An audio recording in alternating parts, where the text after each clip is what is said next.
So the history, people are going to be really angry at me, really angry when I tell them this.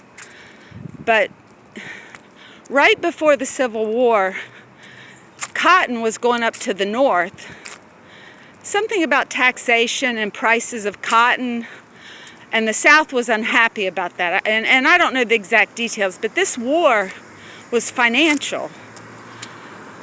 And if the North was so against, if they're such the heroes, they're such Lincoln, all that, if they're such the heroes, why were they buying cotton? They could have had an embargo on cotton and said, until you release your slaves, we're not going to buy cotton. But that didn't happen.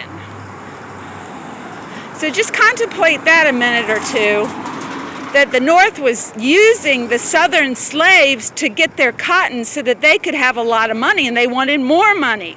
And the South said no, plus slavery was becoming something we didn't really need. And it wasn't cost effective. And the other thing is, well, if I tell you this, you may not be happy, but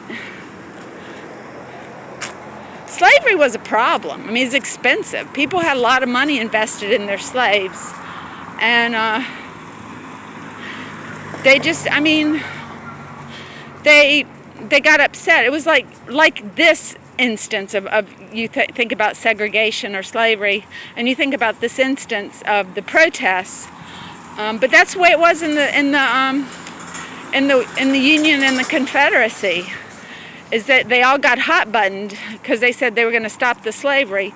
And then the North came down, and all these houses on Monument were built pretty much from the northern occupation of the South.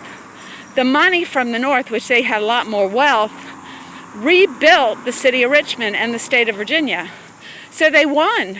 They won the war, and they came down and they took over our property. That's what war does.